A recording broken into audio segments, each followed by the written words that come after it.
Bonsoir à tous. Dans l'actualité ce soir, l'Europe sans frontières de Schengen, une centaine de sans-abri dans un immeuble cossu de Paris et la France qui conseille à ses ressortissants au Burundi de rentrer pour les vacances. Mais d'abord, le Grand Prix du Brésil de Formule 1. Michael Schumacher sur la lancée de son titre mondial. Damon Hill sorti de la piste, le tout sur fond de problèmes de règlement. Déjà, Philippe Doucet. Comme l'an passé, les premiers tours de roue de la saison 95 tournent en faveur de Michael Schumacher. L'Allemand sur la droite déborde dès le départ l'Anglais Hill, parti pourtant en pole position.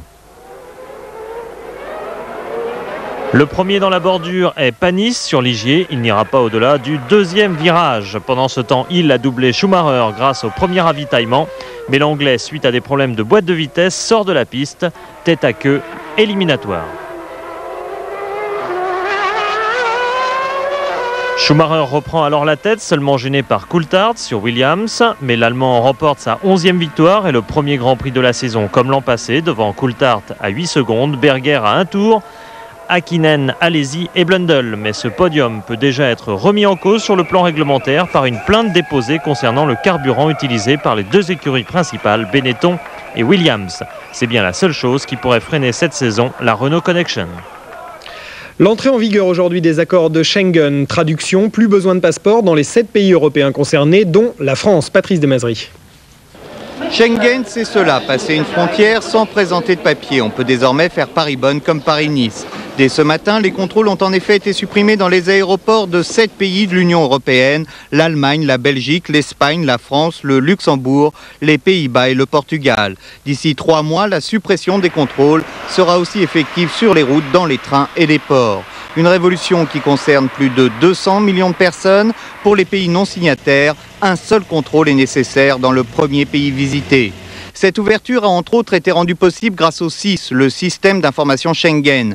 Des millions de fiches centralisées dans un ordinateur à Strasbourg, données transférées en permanence dans les pays signataires de l'accord. Les services de police, de douane et d'immigration peuvent le consulter à tout moment. Schengen redessine la carte de l'Europe. L'Italie, la Grèce et l'Autriche devraient bientôt rejoindre cet espace.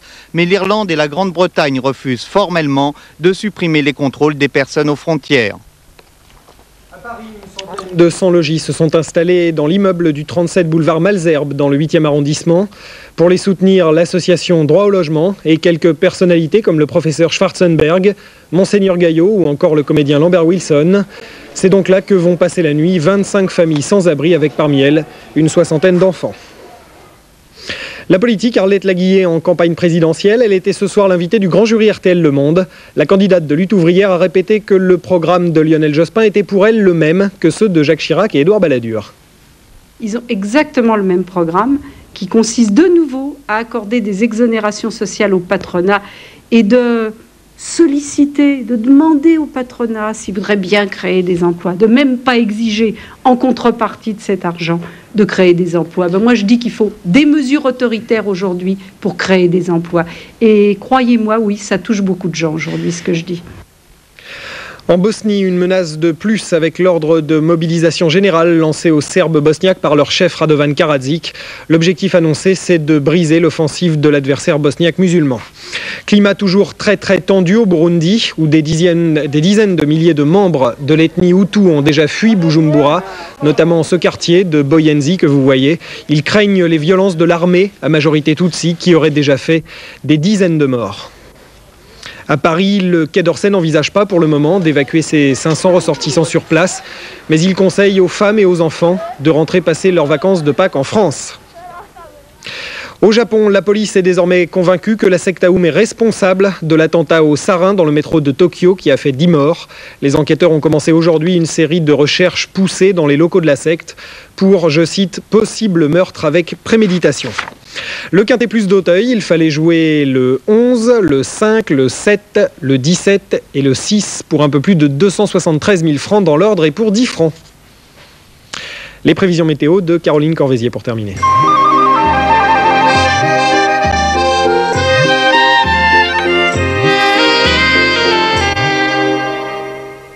Demain matin, à l'exception du Nord-Pas-de-Calais, toute la moitié nord du pays, région Rhône-Alpes comprise, se réveillera sous la pluie, le tout sous un vent de nord-ouest qui soufflera jusqu'à 45 km/h. Au sud, un ciel variable avec de très belles éclaircies du Pays Basque à la Provence-Côte d'Azur. L'après-midi, nous commencerons par le meilleur, soit du soleil sur la Bretagne, la Provence-Côte d'Azur et la Corse. Des éclaircies pour la Normandie ainsi que la Vendée, des éclaircies également, mais cette fois entrecoupées d'averses pour l'extrême nord du pays, la région Midi-Pyrénées et le Languedoc-Roussillon. Et de l'eau, rien que de l'eau pour tous les autres. Pour finir, les températures qui, quant à elles, varieront de 7 degrés à Lille et Rouen, à 18 degrés à Montpellier et Perpignan. Non, c'est pas vrai. Tout de suite, Pierre Sled et Sa Majesté Jordan à la une de l'équipe du dimanche. Bonne fin de soirée. Pierre.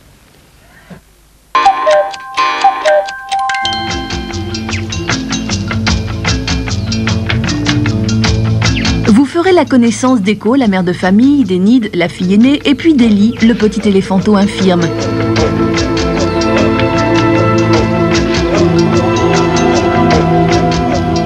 Vous partagerez les joies, les peines, les boires et les déboires de toute la famille. Vendredi 31 à 22h05, chronique d'une vie d'éléphant.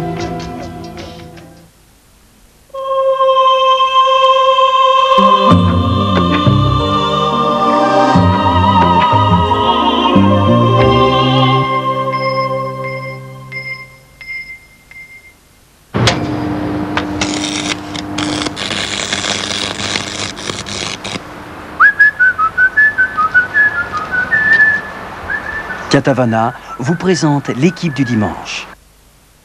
On va faire vite ce soir parce qu'il est tard et parce qu'en fait il n'y a pas de choix pour la semaine prochaine car le calendrier et les matchs nous sont dictés par ce qui se passe un petit peu partout. Alors vous allez le voir, on va vous proposer 3 matchs pour la semaine prochaine. Il y a la finale de la Coupe de la Ligue avec Liverpool-Bolton et peut-être vraiment quelque chose d'important, c'est Peter Shilton qui gardera les buts de Bolton à 45 ans, ça vaudra le détour mais on n'en est pas encore sûr. Et puis Milan-Juventus, ça c'est incontournable en Italie, Saint-Jacques-de-Compostelle contre le Real Madrid avec Franck Passy d'un côté, puis le Real peut-être le futur champion d'Espagne. Voilà, ce sont des matchs qui vous sont imposés, on s'excuse mais on ne peut pas faire autrement ce soir, de toute façon il est très tard, on va faire très très vite et on va passer au sommaire.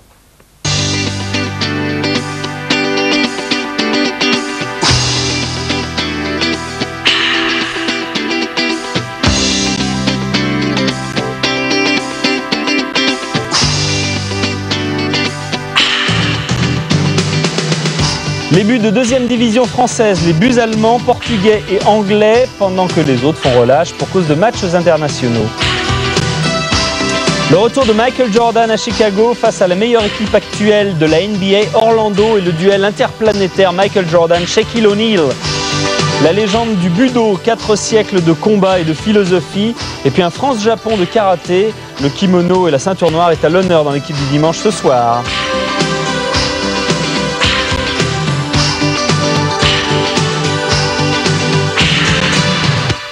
On commence par une dépêche qui est tombée il y a à peu près 1 heure.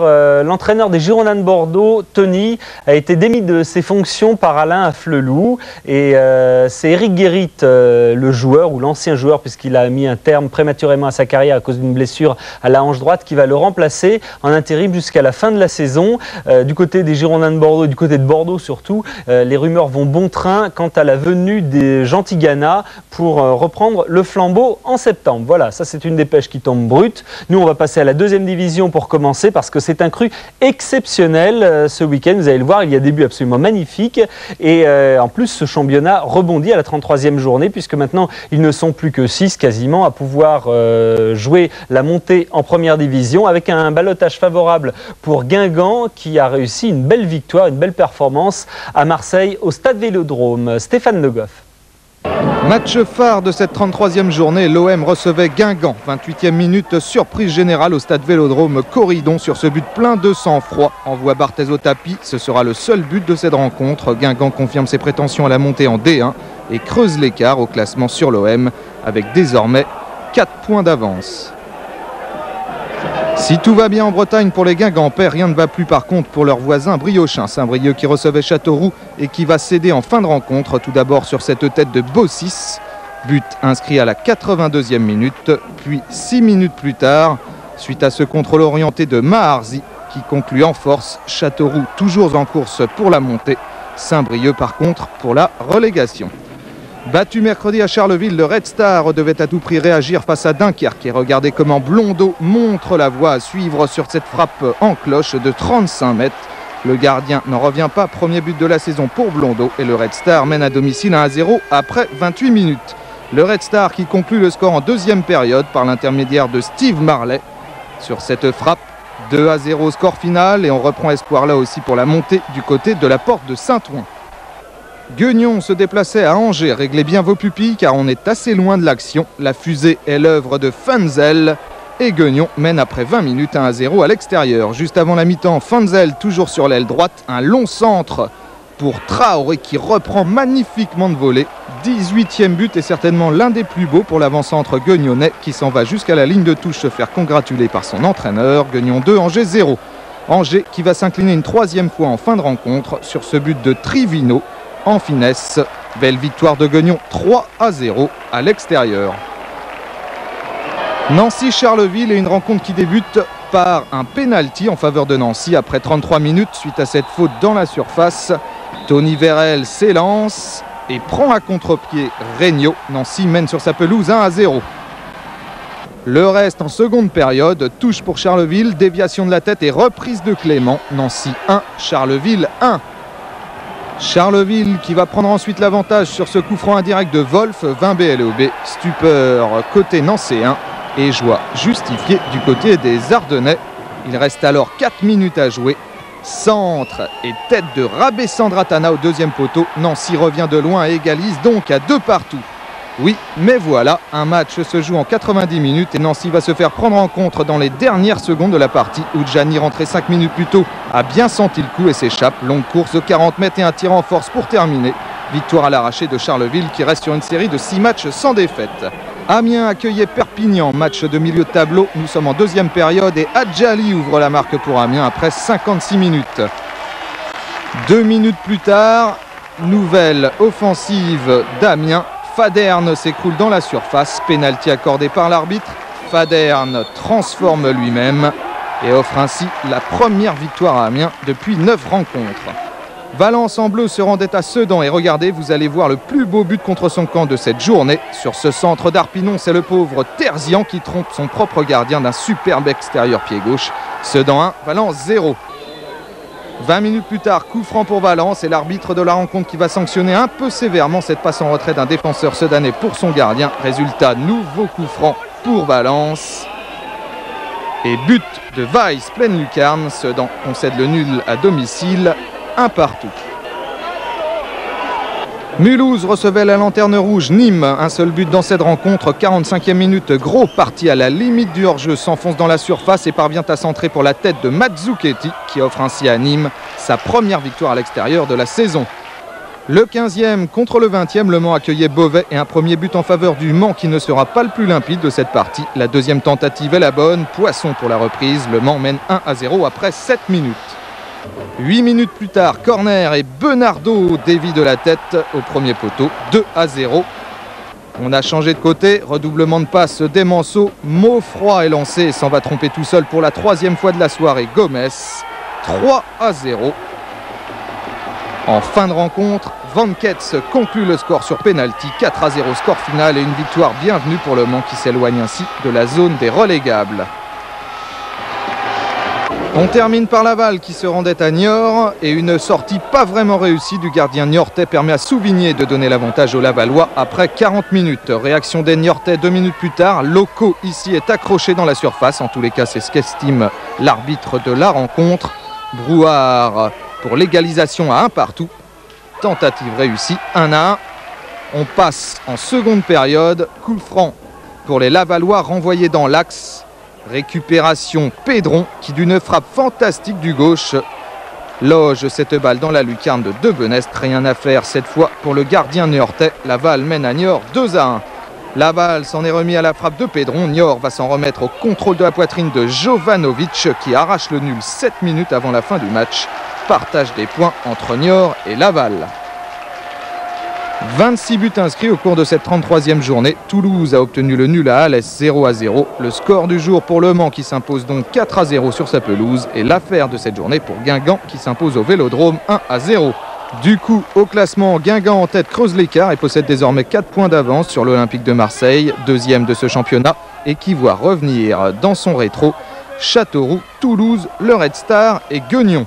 En bas, Nîmes, malgré sa victoire à Mulhouse, est toujours bon dernier avec 23 points. Les choses ne s'arrangent pas non plus pour Beauvais et Saint-Brieuc qui ont tous deux perdu.